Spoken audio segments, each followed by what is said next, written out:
Okay. Anyone with a ministry for the Lord will at times come under attack. That's part of life. It happens. And the Bible did say that if you serve Jesus, you will sometimes be persecuted.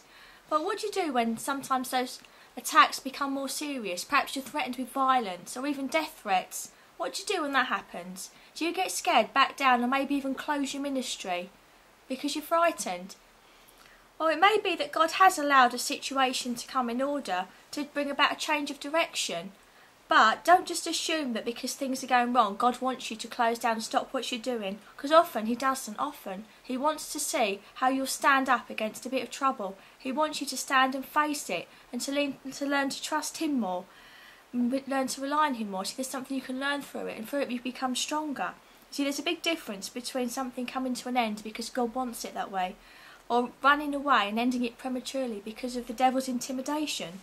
I mean, we all do need a rest sometimes. If you're involved in ongoing ministry, sometimes we all do need a rest. Even the best soldiers get tired in a battle and have to recharge their batteries. But then when they've had a rest, they return and they're strong again. Now, if you back down because of intimidation, then the devil will always know that if he pushes you too far, that you'll quit. And that you don't want that, do you? That's not something you want to happen. Because why would a born-again child of God want to give the devil even an inch? So I just want to direct you to an account in the Bible of somebody, a man of God, who received a death threat, and he literally ran for his life. And that man was Elijah. He was frightened by a death threat from Jezebel, and he ran. Listen, 1 Kings 19, 2-3, first part. So Jezebel sent a messenger to Elijah to say, "May the gods deal with me, be it ever so severely, if by this time tomorrow I do not make your life like one of them." And Elijah was afraid, and he ran for his life. But you know, if you've read it, you'll know what happened next. If not, do have a look. The Lord went and He found him, and He showed him His glory, but then He told him to go back the way he came and to anoint kings. He didn't say, "Okay, Elijah, I understand why you're frightened. It's okay. I don't blame you." What He did was set him back on his feet again, and He brought him back the way he'd come. So don't allow the devil to intimidate you into quitting your ministry. He may make a lot of noise, but here's something to think about. If he could just kill you or your loved ones, why hasn't he done it? Why announce it first? What he's doing is using fear to intimidate you. We know there are martyrs, and some people are called to die for their faith. But if Satan had his way, he'd kill all born-again Christians. The fact is that he can't, because we've got God's protection. And if you're doing what God's called you to do, He's going to keep you safe. His hand is on you. The devil only attacks people whose ministries are effective too. So take it as encouraging when you receive abuse. Not that you should glory in it or look for it or get a martyr complex, but just know that God is at work and your work isn't being wasted. And in the Bible it does say that if you resist the devil, he will flee from you. So it's not going to be all the time. If you stand your ground, he's the one that will quit, not you.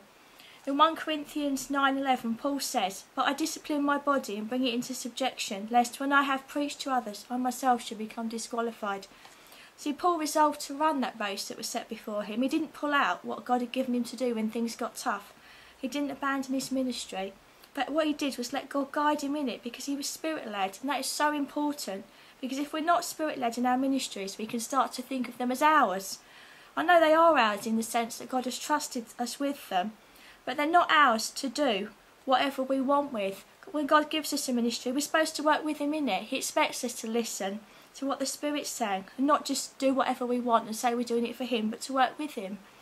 Talking about God in the Bible isn't the same as hearing from Him and cooperating with Him. Teaching is important, we need it, but a head knowledge of God is not enough. We have to have a heart relationship with Him too. It's important that our actions do reflect what we say. For example, it's no good having a website full of fine-sounding words, maybe about martyrs or anything, and then when you receive a death threat or something frightens you, you run for your life in front of everybody. It's not a good witness. Because I tell you what, people who've looked up to you will think, well, if they can't stand, what chance have I got?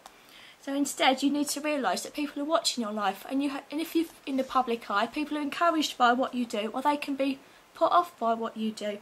So remember these words: resist the devil, and he will flee from you. You stand your ground and you see the devil quit, don't you be the one to quit.